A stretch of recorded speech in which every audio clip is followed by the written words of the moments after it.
Baik, bismillahirrahmanirrahim. Assalamualaikum warahmatullahi wabarakatuh. Kita akan melanjutkan pembahasan di pertemuan ini mengenai subjek-subjek di dalam hukum internasional.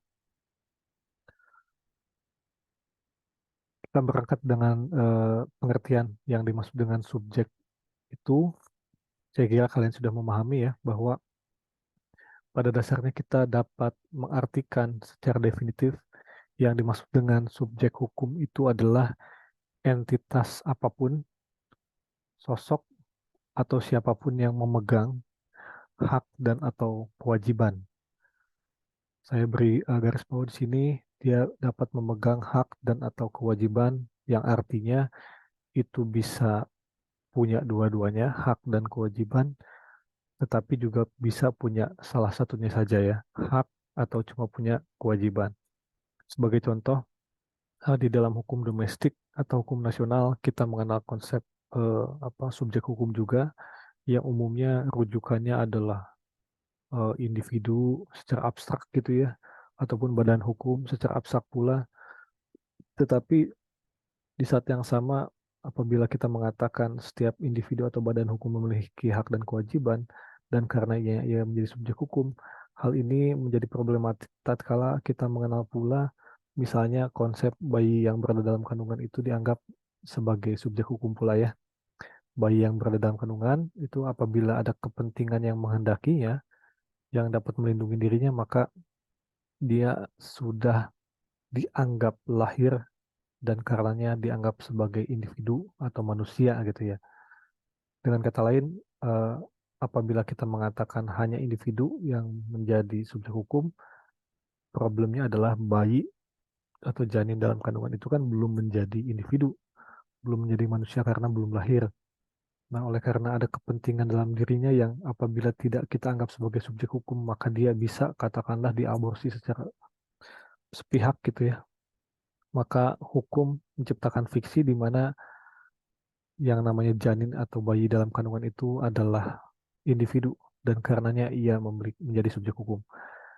Kenapa dia menjadi subjek hukum? Karena dia memiliki hak untuk dilindungi gitu ya. Dengan kata lain, oleh karena sesuatu dalam hal ini janin memiliki hak dan dianggap sebagai individu, maka dia dianggap sebagai subjek hukum, dan di saat yang sama dia belum punya kewajiban gitu ya. Jadi yang agak berbeda dengan anggapan umum bahwa subjek hukum itu, saya sependapat dengan opininya Prof. Sidarta. Beliau mengatakan bahwa definisi subjek hukum yang lebih tepat adalah entitas yang memiliki hak dan atau kewajiban sehingga implikasinya dia nggak mesti punya dua-duanya. Oke, entitas yang memiliki hak dan atau kewajiban ini itu berarti dia memiliki kapasitas hukum. Kapasitas itu dalam tadi ya konteks tadi misalnya bayi berarti dia punya pilihan gitu ya, punya opsi. Kalau kita bicara tentang hak, kewajiban ini adalah eh, apa hal yang mesti dilakukan oleh seseorang atau entitas apapun itu. Itu yang kita sebut sebagai kapasitas di dalam suatu hubungan hukum. Kapasitas hukum di sini sesungguhnya tidak hanya terbatas pada hak dan kewajiban saja, melainkan pula dapat mewujud dalam bentuk tanggung jawab ya. Tanggung jawab itu di dalam konteks hukum internasional kita kerap memahami sebagai implikasi dari munculnya kewajiban atau tidak dipenuhinya suatu kewajiban. Sebagai contoh dalam konteks hak asasi manusia internasional, negara memiliki kewajiban untuk melindungi HAM, sedangkan individu-individu memiliki hak-hak yang mesti dilindungi melalui kewajiban negara tadi ya. Dan apabila negara tidak melaksanakan atau memenuhi kewajibannya, maka ia dapat memiliki tanggung jawab yang dalam konteks hukum internasional kita katakan sebagai tanggung jawab negara.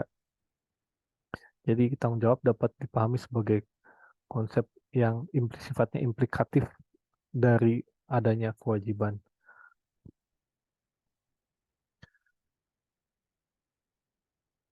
Dalam konteks ini, setiap subjek hukum itu tadi telah saya terangkan bahwa ia merupakan entitas yang memiliki kapasitas hukum. Kapasitas hukum itu adalah hak, kewajiban, dan tanggung jawab dalam suatu hubungan hukum. Dan secara individual karenanya dia memiliki yang disebut dengan kepribadian hukum atau legal personality. Dan kepribadian hukum ini eksis secara sosial apabila tadi kita melihatnya secara individual gitu ya. Maka kepribadian hukum ini eksis dalam suatu masyarakat hukum. Kita bisa membayangkan bahwa konsep legal personality ini kan konteksnya bertumpu pada suatu masyarakat yang kita sebut dengan masyarakat hukum. Masyarakat hukum di hukum nasional Indonesia misalnya terdiri dari individu-individu termasuk badan hukum gitu ya. Dengan kata lain, ada semacam tata politik yang menghubungkan antara satu subjek hukum dengan subjek hukum lainnya, dan karenanya apabila kita melihatnya dari kacamata yang agak jauh atau kita zoom out, maka tata politik atau ekosistem ini membentuk sesuatu yang disebut dengan masyarakat hukum. Masyarakat hukum bukanlah masyarakat sosiologis dalam arti kita umumnya memahami masyarakat dan rujukannya itu terpulang pada konsep manusia. Misalnya apabila ada apa itu masyarakat Indonesia, itu kan isinya sebetulnya adalah individu-individu yang berbeda agama, berbeda suku, berbeda bahasa, katakanlah, tetapi toh kita mengatakan itu sebagai kumpulan individu dan karenanya kita katakan sebagai masyarakat. Tetapi dalam konteks hukum, masyarakat itu tidak hanya terbatas pada masyarakat manusia kan, melainkan termasuk pula badan hukum yang diandaikan memiliki kepribadian hukum. Sekalipun yang menjalankan badan hukum kan sebetulnya manusia-manusia juga. Demikian pula masyarakat internasional nanti kita akan melihat tentu sebagai potret kelanjutan dari hukum nasional, maka di dalam konteks masyarakat internasional, individunya atau subjeknya adalah negara.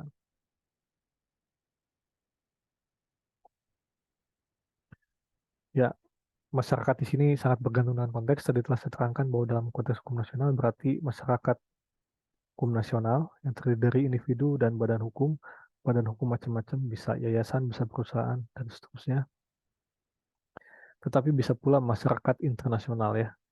Masyarakat internasional ada yang mengartikan oleh karena subjek utamanya adalah negara, maka yang dimaksud dengan masyarakat itu adalah negara-negara yang saling berhubungan sehingga apabila dilihat dari kejauhan dia merupakan atau komponen yang membentuk masyarakat, kumpulan-kumpulan subjek.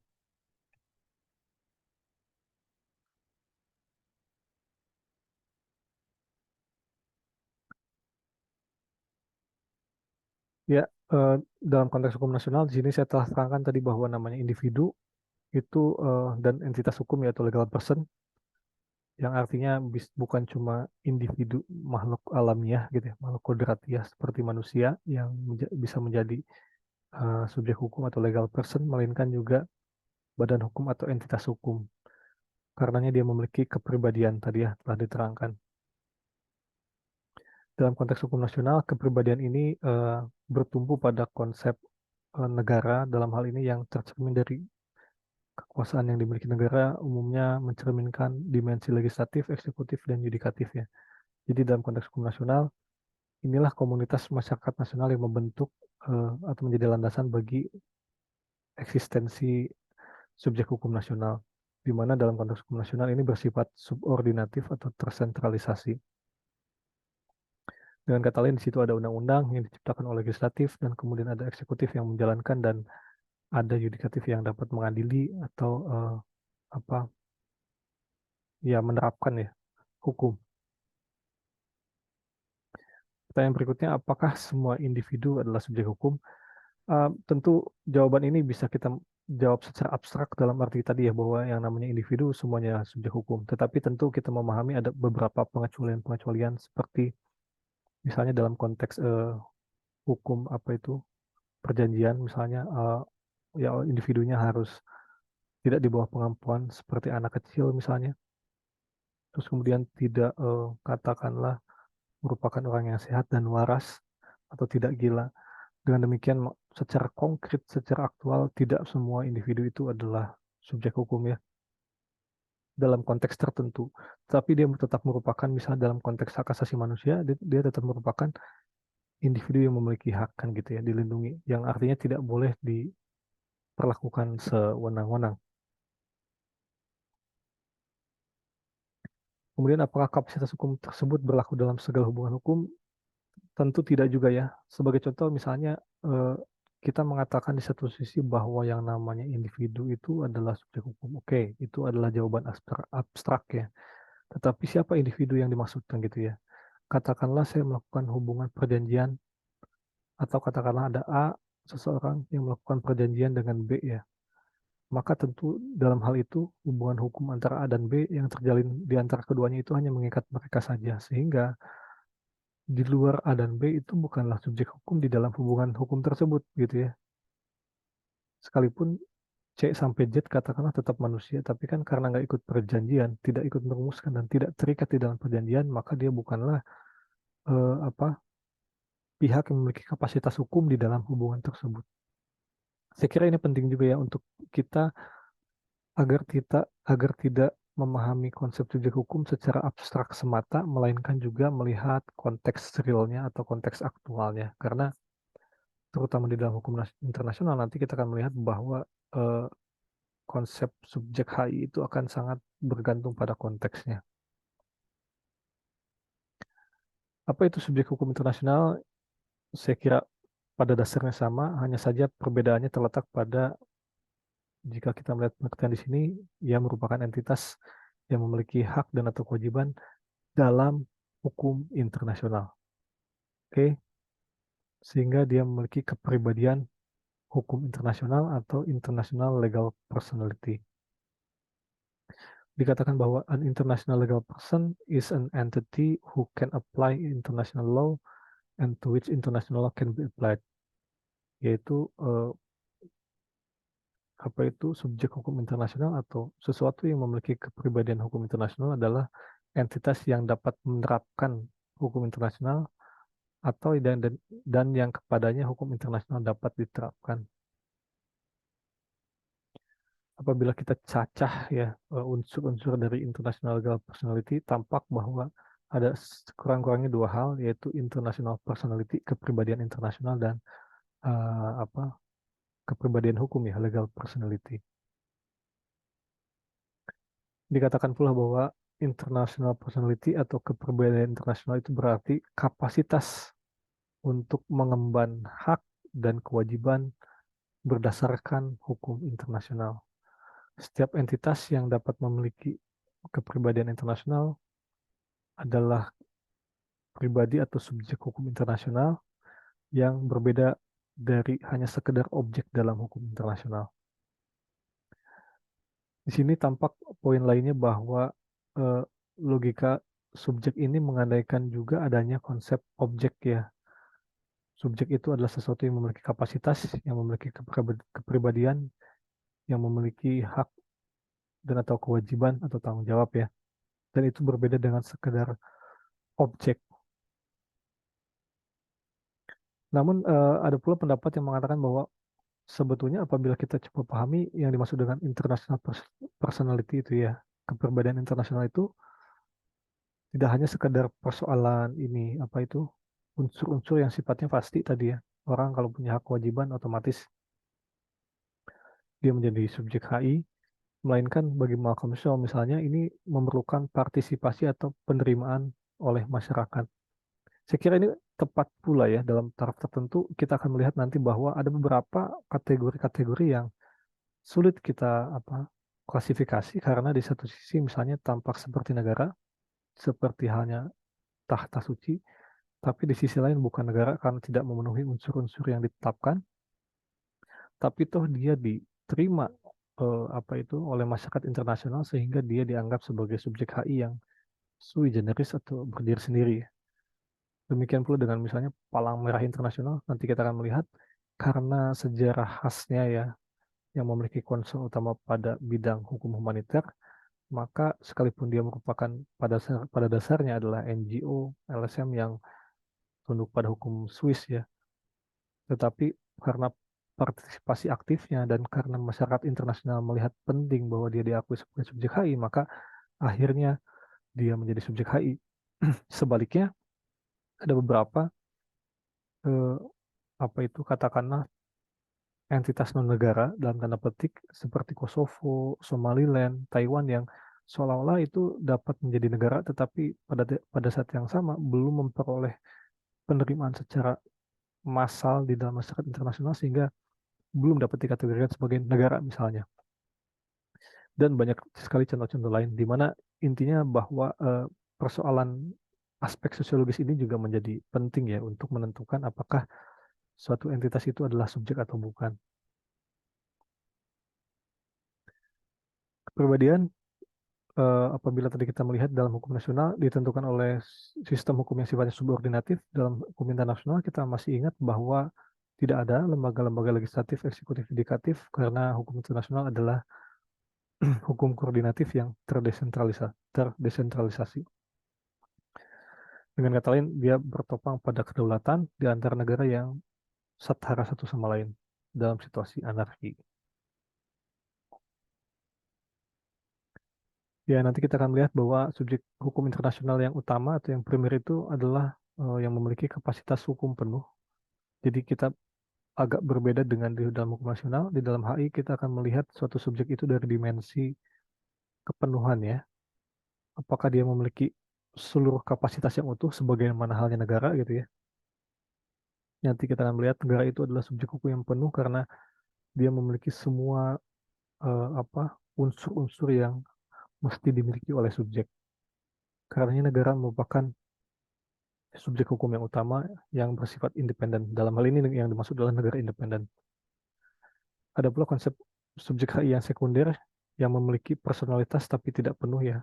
Jadi non full legal capacity, yaitu merujuk pada konsep-konsep non negara. Dengan kata lain adalah ini subjek-subjek yang dependen secara politis terhadap negara. Dengan kata lain dia itu ada karena adanya negara. Asumsinya demikian gitu ya dalam konteks masyarakat internasional. Misalnya organisasi internasional itu lazimnya dibentuk oleh negara atau anggotanya isinya negara. Dengan kata lain, maka eksistensi organisasi internasional sebagai subjek HI itu bergantung pada negara. Demikian pula oleh karena hanya negara yang pada awalnya menciptakan perjanjian internasional atau mostly bikin perjanjian internasional, termasuk juga kebiasaan internasional, maka sekalipun nantinya hubungan hukum yang terjalin adalah dengan individu, katakanlah, atau dengan perusahaan multinasional, tapi karena negara yang menciptakannya, maka kita katakan dia sebagai konsep yang dependen bergantung secara politis. Apakah semua negara memiliki kapasitas hukum penuh? Dan kemudian mengapa negara merupakan subjek hak yang utama? Ini adalah beberapa perenungan yang bisa dijawab ya. Silahkan. Eh, apa maksudnya? Silahkan saudara-saudara membaca lebih lanjut ya.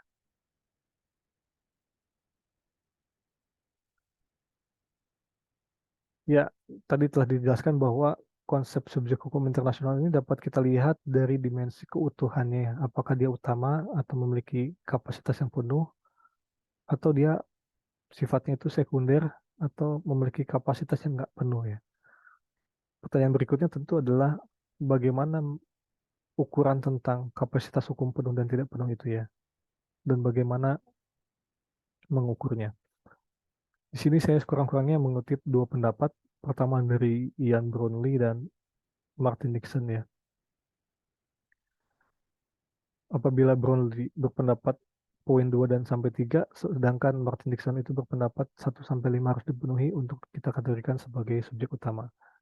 Dengan demikian tampak di sini bahwa di kalangan para ahli saja tidak ada kesepakatan ya tentang kapan suatu subjek itu dikatakan memiliki kapasitas hukum yang penuh.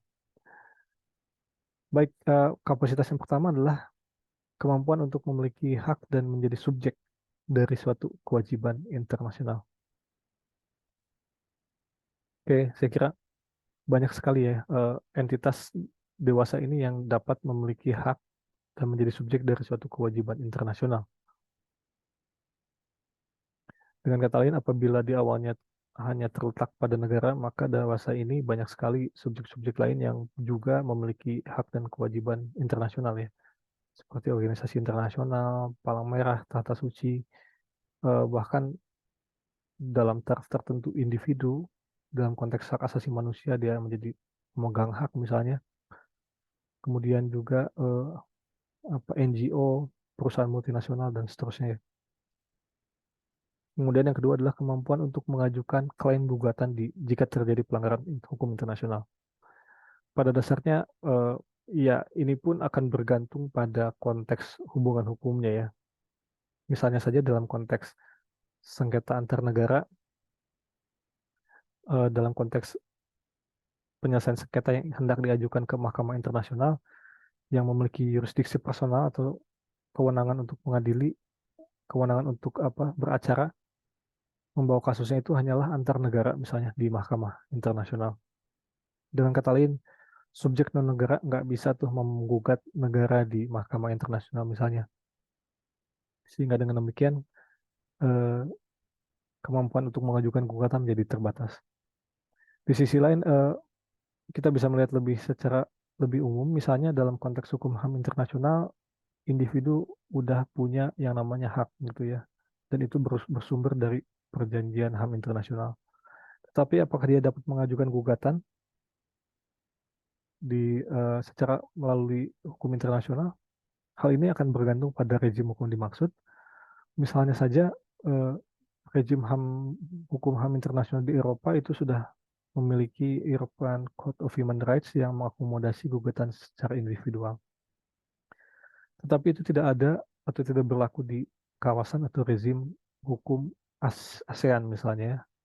Di ASEAN atau di Asia itu belum ada pengadilan HAM yang dapat menerima gugatan secara individual yang bersumber dari sumber-sumber hukum internasional. Kemudian kemampuan untuk membuat instrumen hukum internasional. Pada dasarnya negara bisa menciptakan dua-duanya ya, dan negaralah yang paling utama menciptakan kedua hal ini. Dewasa ini eh, untuk perjanjian itu organisasi internasional juga bisa menciptakan dan beberapa subjek HI lainnya, tetapi praktis hal ini tidak mencangkup individu misalnya, perusahaan multinasional itu kan tidak bisa bikin perjanjian internasional. Apalagi kebiasaan internasional yang memang dia terbatas hanya pada tindakan negara ya. Kemudian memiliki keistimewaan, privilege atau kekebalan atau imunitas dari yurisdiksi nasional sebuah negara. Kita paham di dalam hukum diplomatik misalnya negara adalah subjek yang memiliki eh, aspek-aspek ini, termasuk juga nanti kita akan belajar bahwa yang namanya organisasi internasional juga memiliki hal serupa ya dalam taraf tertentu. Dan ini tentu tidak berlaku di dalam subjek HI lainnya. Kemudian berpartisipasi dalam organisasi internasional. Pada mulanya organisasi internasional itu terbatas pada keanggotaannya hanya menutup pada negara saja. Jadi cuma negara yang bisa menjadi anggota di dalam organisasi internasional, tetapi dewasa ini ada pula subjek-subjek non negara yang dapat menjadi anggota di dalam organisasi internasional. Tampak di sini bahwa hukum internasional ini memang bersifat state-centris bertopang pada negara karena negaralah yang menjadi subjek utama dan memiliki seluruh kapasitas ini dalam konteks secara umum ya. Tetapi tentu tadi telah saya jelaskan bahwa kita harus melihat rezim hukum dimaksud secara lebih spesifik. Ya, pada umumnya tampak bahwa pemahaman tentang konsep subjek ini kan kita meminjam model hukum domestik ya, di mana apabila kita berbicara di satu sisi ada subjek, maka di sisi lain ada objek yang seolah-olah pasif. Sedangkan subjek itu seolah-olah entitas yang dapat bersikap aktif.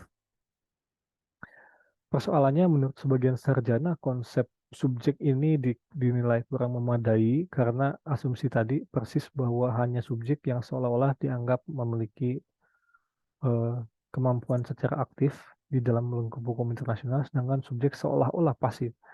Masalahnya di dalam hukum internasional itu tidak demikian ya. Ini yang diutarakan oleh Rosalind Hayjin misalnya, kemudian Onuma Yasuaki, seorang sarjana dari Jepang, dia mengatakan bahwa konsep subjek ini tidak memadai karena di dalam hukum internasional itu kan ada yang disebut dengan aktor atau partisipan ya, yang sekalipun dia bukan subjek tetapi memiliki pengaruh yang sangat besar. Misalnya dewasa ini sekalipun yang bisa bikin perjanjian HAM internasional itu cuma negara, misalnya ya, itu fakta kan. Tetapi di lapangan, di kenyataan itu entitas non-negara seperti NGO atau masyarakat sipil atau bahkan perusahaan-perusahaan multinasional itu punya pengaruh yang luar biasa di dalam proses penciptaan hukum internasional yang tentu pada akhirnya negaralah yang menciptakan. Tetapi merekalah yang kemudian katakanlah menggodok ya atau menciptakan dinamika di dalam proses perumusan perjanjian HAM internasional. Atau misalnya cara lain melihatnya adalah apabila kita bicara tentang masyarakat internasional yang terdiri dari negara-negara dan karenanya seolah-olah semua negara itu mandiri sekaligus monolitik ya katakanlah. Padahal kan problemnya atau kenyataannya di dalam setiap negara itu terjadi dinamika karena ada banyak sekali aktor yang misalnya beda pendapat dengan sikap negaranya. Sebagai contoh, beberapa hari lalu itu sempat ada demonstrasi di Inggris ya mengenai peristiwa yang terjadi di Gaza dalam kaitannya dengan nasib Palestina. Di sana masyarakat banyak sekali melakukan demonstrasi dan ini saya kira banyak terjadi di negara-negara Eropa. Dengan kata lain, masyarakat itu bersikap katakan mendukung Palestina, tetapi negaranya itu justru mendukung misalnya Israel. Nah itu kan artinya negara ini tidaklah monolitik sebetulnya. Atau dengan kata lain, tidak semua komponen yang membentuk negara itu setuju terhadap sikap negaranya. Bisa terjadi kesenjangan antara negara dengan warga negaranya. Jadi dalam hal itu, menurut sebagian kalangan sarjana penting untuk kita memilah atau tidak hanya sekedar menggunakan konsep subjek yang sangat normatif, yang sifatnya seolah-olah hitam putih, tetapi menggunakan konsep aktor atau partisipan. Saya kira ini perlu dicamkan juga ya sebagai komponen tambahan, tapi tentu kita sebagai orang hukum, sarjana hukum, kita harus matang dulu di wilayah subjek ya. Tapi bukan berarti subjek ini adalah konsep yang final atau yang cukup bagi kalian untuk memahami hukum internasional. Ya ini beberapa contoh subjek hukum internasional. Sekali lagi kita sudah melakukan abstraksi tentang apa pengertian subjek hukum internasional. Dengan kata lain, siapa yang dapat menjadi subjek HI itu tentu siapapun yang bisa memenuhi unsur-unsur yang telah kita tadi lihat ya. Jadi dengan kata lain saya ingin katakan bahwa subjek HI itu eh, bisa jadi tidak hanya terbatas pada yang kita lihat di sini ya. Yang saya tampilkan di sini hanyalah subjek-subjek yang sudah diterima menjadi subjek HI.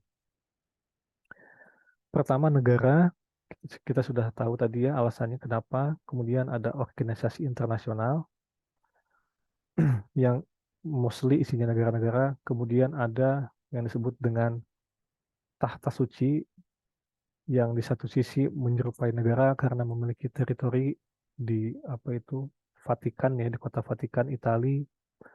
Tetapi di sisi lain dia sui generis, dia mandiri, dia memiliki misi keagamaan saja dan ini memiliki sejarah yang panjang kenapa kemudian tahta suci dianggap sebagai subjek HI ya. Kemudian ada juga Palang Merah Internasional yang juga tadi telah saya singgung. Ini merupakan pada dasarnya NGO yang berdasarkan hukum Swiss didirikan, tetapi kemudian punya concern yang sifatnya internasional dalam konteks hukum humaniter atau hukum perang. Kemudian ada pula konsep pemberontak. Jadi perlu saya katakan bahwa Tahta Suci dan Palang Merah mungkin bisa kita kategorikan sebagai eh, anggota kelas ya, konsep yang sifatnya apa itu denotatif ya, anggota kelas jadi konkret. Sedangkan konsep negara, organisasi internasional itu kan abstraksi ya. Kemudian pemberontak di sini ada dua, ada bisa insurgent dan belligerent. Hal ini menyangkut tentang derajat penguasaannya pada suatu wilayah, kemudian derajat seberapa terorganisir mereka. Apabila semakin terorganisir dan menguasai banyak wilayah, maka dia memiliki status sebagai belligerent atau pihak yang berkonflik. Kemudian dalam taraf tertentu juga perusahaan, terutama perusahaan multinasional atau transnasional ya, misalnya dalam rezim hukum investasi internasional, dia itu merupakan subjek-subjek yang memiliki hak dan juga dapat menggugat negara melalui mekanisme-mekanisme internasional, misalnya di forum ICSID atau UNCITRAL gitu ya.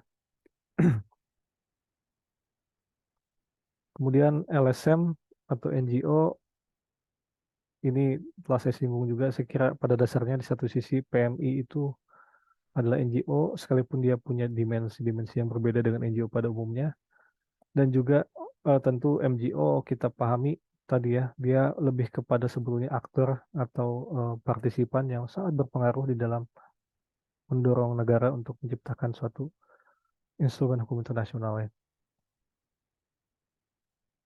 Kemudian individu atau masyarakat. Di sini sebetulnya bukan atau ya dan sebetulnya. Individu kita tahu bahwa dalam taraf tertentu dia bisa menjadi subjek sekalipun tidak penuh ya. Dalam konteks hukum HAM saya kira paling mudah di sana individu jelas menjadi subjek HI yang memiliki hak yang bahkan dapat menggugat negara melalui mekanisme internasional khususnya di rezim hukum Uni Eropa ya, di mana individu itu berhak menggugat negara secara langsung. Kemudian masyarakat itu di sini yang saya maksud masyarakat adalah kelompok-kelompok pembebasan nasional misalnya yang berdasarkan hukum internasional itu diberi hak untuk menentukan nasib sendiri ya. Ya ini beberapa contoh konkret ya teman-teman dewasa ini yang dianggap sebagai subjek-subjek hukum internasional dengan tentu derajat yang berbeda. Di kiri ada negara yang memiliki kapasitas hukum penuh, lalu ada organisasi internasional dan seterusnya ya.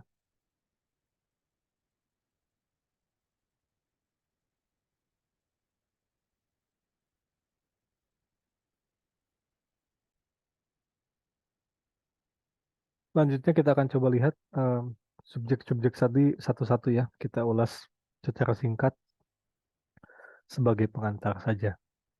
Yang pertama ada organisasi internasional ya. Jadi mengenai organisasi internasional ini dia sampai sekarang ini belum ada definisi yang disepakati oleh para ahli atau instrumen hukum internasional yang ngasih definisi tentang organisasi internasional itu belum ada ya. Sehingga kita katakan tidak ada definisi yang universal tentang OI.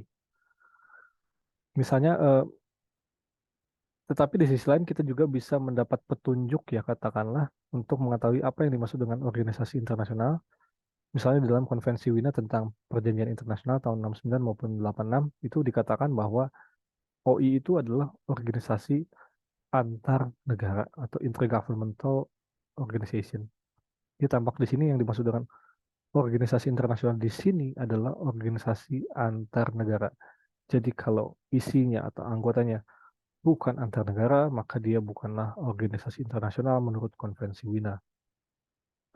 Di sisi lain, konsep draft artikel 2001 tentang artikel on responsibility of states in of international wrongful acts atau draft artikel 2001 RCWA secara singkatnya yang menjadi rujukan para ahli untuk menentukan konsep tanggung jawab negara pada umumnya itu mendefinisikan OI sebagai organisasi yang didirikan berdasarkan perjanjian internasional atau sumber HI lain dan memiliki kepribadian hukum yang terpisah atau mandiri.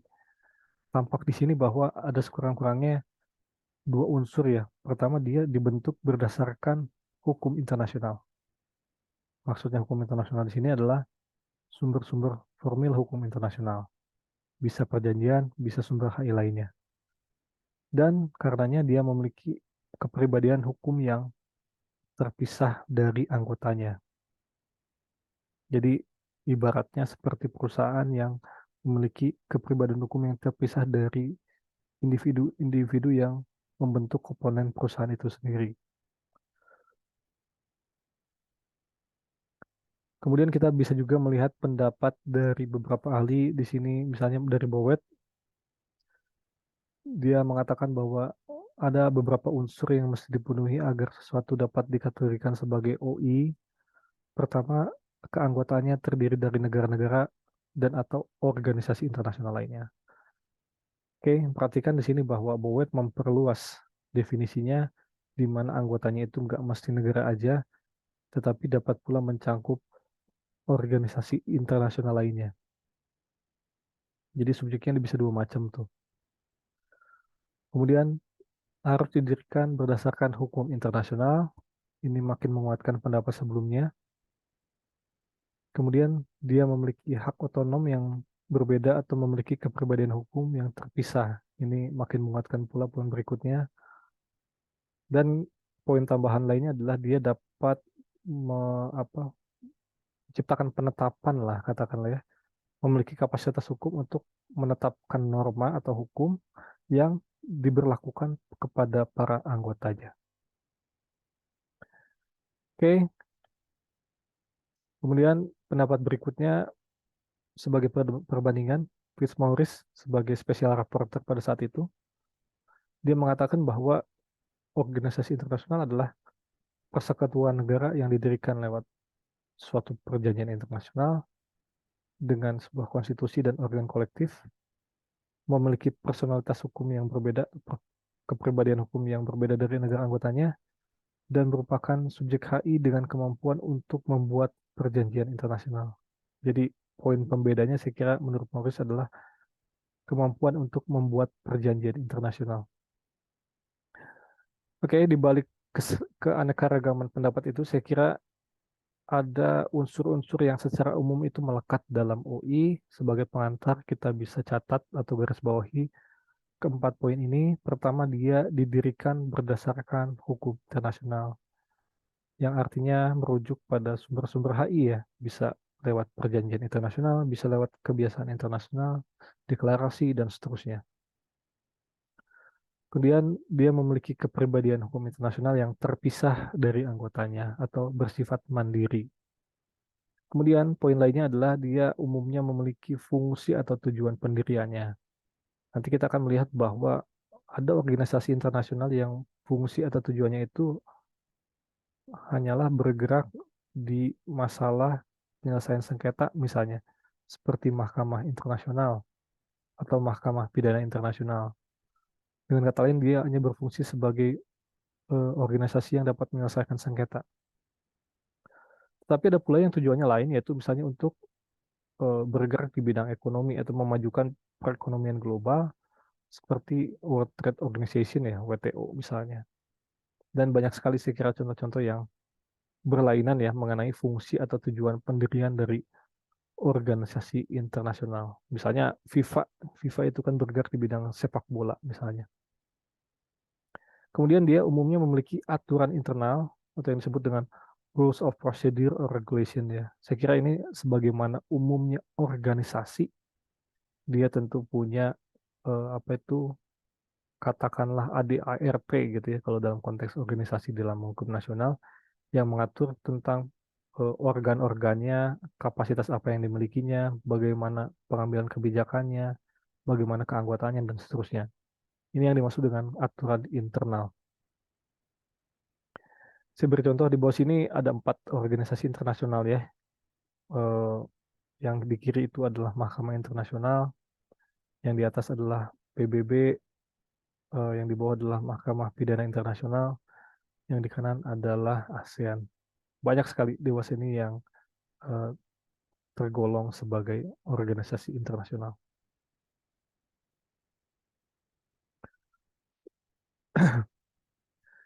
Ya, ini mengenai ada satu kasus menarik yang saya kira kita perlu tahu ya dalam kaitannya dengan eh, organisasi internasional. Jadi eh, awal mulanya adalah PBB ya, Perserikatan Bangsa-Bangsa yang pada saat itu dia mengajukan advisory opinion ke Mahkamah Internasional mengenai statusnya. Jadi dengan kata lain yang ingin saya katakan adalah dibentuknya PBB itu tidak otomatis menjadikannya sebagai salah satu subjek HI ya. Dan ini berawal dari sebuah kasus pembunuhan Pangeran Bernadotte sebagai salah satu agen PBB pada saat melaksanakan tugasnya dalam konteks reparation for injuries suffered in the service of the United Nations. Jadi Pangeran Bernadotte ini adalah agen PBB berkewarganegaraan Swedia yang pada 17 September 1948 itu terbunuh ya di Yerusalem, Palestina saat bertugas sebagai mediator di antara kelompok yang bersengketa atau belligerent party. Kejadian ini karena terbunuh, di satu sisi dia merupakan agen PBB, maka PBB mengajukan advisory opinion, meminta pendapat kepada Mahkamah Internasional mengenai statusnya, apakah PBB ini merupakan subjek HI kan gitu ya. Kemudian Mahkamah Internasional berpendapat bahwa PBB itu merupakan subjek HI karena jika melihat karakteristik dari PBB, maka dia memiliki tadi fungsi dan tujuan tersendiri. PBB diberikan mandat oleh anggotanya itu untuk menciptakan perdamaian dan keamanan internasional, menciptakan hubungan baik di antara negara-negara, menjalin kerjasama internasional untuk memberikan solusi dalam masalah ekonomi, sosial, budaya, dan kemanusiaan. Jadi dari situ Mahkamah Internasional dengan memahami mandat tersebut ya yang tertera dalam konteks itu, maka PBB dianggap memiliki tugas dan tanggung jawab untuk melaksanakannya sehingga memiliki kepribadian hukum atau kapasitas hukum yang di dalamnya termasuk hak untuk mengajukan klaim ke lembaga penyelesaian sengketa internasional. Jadi itu ya kasus di dalam Fok Bernadotte ini yang menjadi titik balik di dalam putusan pengadilan di Mahkamah Internasional yang menerangkan bahwa subjek HI itu organisasi internasional itu merupakan subjek hukum internasional.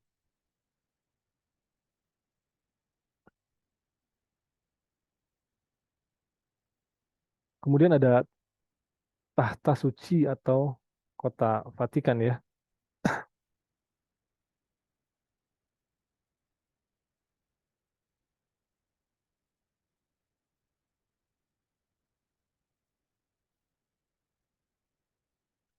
Ya, jadi kalau kita melihat sejarah, teman-teman, maka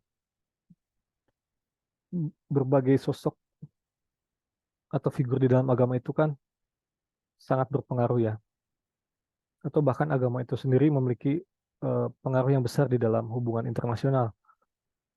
Sebagai contoh misalnya eh, kita mengenal di dalam ajaran Islam mengenai kisah Nabi Sulaiman yang merupakan di satu sisi adalah raja yang berarti dia merupakan kepala negara, tetapi juga sekaligus merupakan tokoh agama ya.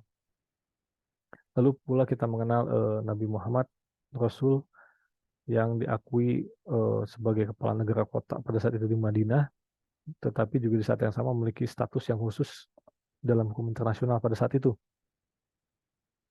Termasuk pula di sini yang disebut dengan The Holy See, tahta suci Vatikan yang berada di kota Vatikan. Jadi penyematan status hukum kepada Vatikan ini itu terkait dengan sejarah yang terjadi pada zaman Romawi ya. Jadi pada saat itu terjadi eh, apa kan Romawi terpecah menjadi Romawi Barat dan Romawi Timur. Dan sejak abad 14, Paus itu sebagai pemimpin gereja memiliki peran yang cukup penting di dalam hubungan internasional. Kemudian singkat cerita di abad 19, Pepin Lebrev beserta putranya bernama Charlemagne itu mendirikan sebuah negara kepausan yang menjadikan paus sebagai memiliki temporal power atas kepemimpinannya sehingga negara tersebut dijadikan sebagai basis wilayah untuk pemerintahan gereja Katolik pada saat itu. Hingga 1870, negara Romawi di bawah pemerintahan kepausan merupakan negara yang terpecah dan belum bersatu. Tapi di tahun itu pula tentara Italia melakukan okupasi dan menganeksasi wilayah-wilayah itu, sehingga menyatukan Italia dengan negara yang utuh. Jadi di dalam sejarah Italia peristiwa itu disebut dengan Risorgimento. Peristiwa Risorgimento itu membuat konflik antara tahta suci dan Italia itu tidak berakhir ya, karena wilayah kepausan yang dipimpin oleh Paus diokupasi dan dianeksasi oleh Italia. Kemudian perkembangan berikutnya adalah dalam The Italian Law of Guarantees di tahun 1871 dinyatakan bahwa Paus diberikan jaminan oleh pemerintah Italia untuk dapat mendirikan Apostolic Palace, tetapi wilayah-wilayah atau negara kepausan yang telah dianeksasi oleh Italia tidak lagi dapat dikatakan sebagai sebuah negara karena telah menjadi wilayah utuh dari Italia. Jadi dengan singkat cerita konflik ini berakhir ya dengan disepakatinya perjanjian Lateran atau Lateran Treaty pada 1929 yang menyatakan bahwa Italia itu mengakui kedaulatan tahta suci dan negara Vatikan City di bawah kepemimpinan Supreme Pontiff atau Paus sebagai pemimpinnya. Oke, jadi tampak bahwa tahta suci itu dianggap berdaulat dan penyematan kedaulatan kepada tahta suci menjadikan tahta suci punya fungsi sebagai negara berdaulat dan dapat menjalin hubungan internasional dengan subjek-subjek HI lainnya ya. Jadi um, yang tadi saya katakan bahwa di satu sisi tahta suci ini bukan negara ya, dia tidak punya penduduk tetap gitu kan.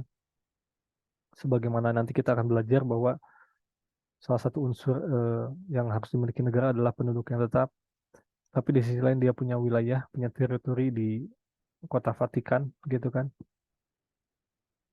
Dan dia punya fungsi tertentu saja dalam hal ini gereja Katolik ya, menjaga hubungan relasi keagamaan yang merentang sejak abad pertengahan. Jadi kalau kita mengutip pendapat Crawford misalnya, James Crawford yang pernah melakukan penelitian tentang konsep kenegaraan atau statehood, dia mengatakan bahwa di satu sisi tahta suci itu semacam negara, tapi di sisi lain dia merupakan apa itu entitas sui generis atau entitas yang berdiri sendiri.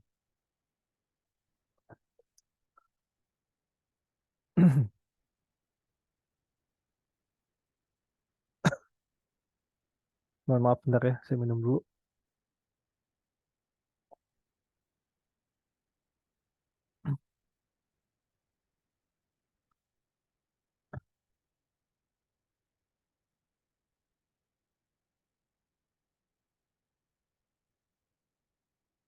Oke, ya berikutnya adalah Palang Merah Internasional ya.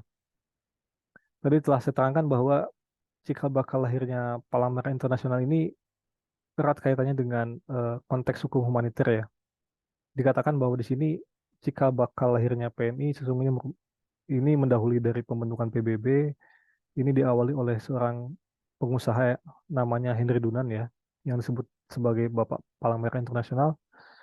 Jadi pada saat itu Henry Dunan melakukan perjalanan ya melewati Solferino, salah satu kota di bagian utara Italia, dan melihat pertempuran selama 16 jam antara Austria dan Perancis yang mengakibatkan 40.000 orang terluka.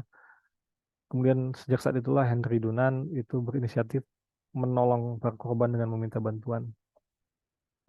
Dan kemudian menciptakan sebuah asosiasi amal yang disebut dengan Geneva Society for Public Warfare ya, yang beranggotakan 5 orang. Jadi singkat cerita, Henry Dunan ini mendirikan atau komisi ini mendirikan the International Committee for Relief to the Wounded yang nanti berubah menjadi ICRC gitu ya.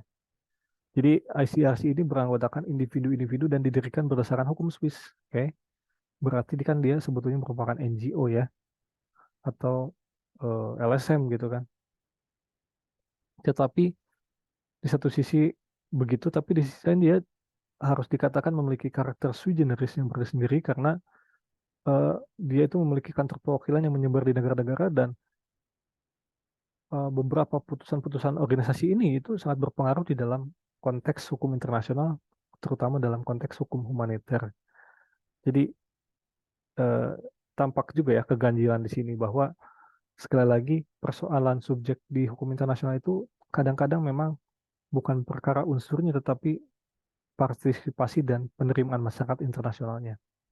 Dengan kata lain, kita maklum apabila dia dianggap sebagai subjek HI, mengingat pentingnya peran ICRC dalam konteks peperangan yang bahkan sampai saat ini masih terjadi kan ya.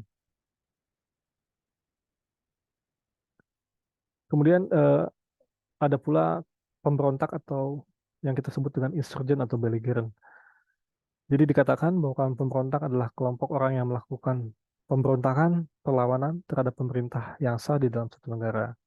Mereka ini biasanya melakukan apa itu civil disobedience, pelanggaran terhadap hukum nasional, peraturan perundang-undangan nasional, tidak hanya undang-undang ya, dan memiliki tujuan untuk mengkudeta atau menggulingkan pemerintahan yang sah dan menciptakan pemerintahan tandingan atau ingin membentuk suatu negara baru ya.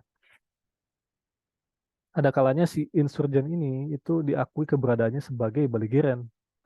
Jadi berubah statusnya menjadi belligerent dan menurut beberapa ahli ada beberapa unsur yang kerap dipenuhi oleh atau harus dipenuhi agar sesuatu atau insurgen ini dianggap sebagai belligerent, yaitu ada 4 ya di sini. Dia pertama memiliki struktur organisasi yang jelas sehingga insurgen ini terorganisir dengan baik, kemudian punya tanda pengenal, punya identitas, dan menggunakannya secara konsisten sehingga membedakan mereka dengan kelompok lainnya. Kemudian sudah menguasai sebagian besar wilayah di tempat kaum pemberontak ingin melakukan atau sedang melakukan pemberontakan ya.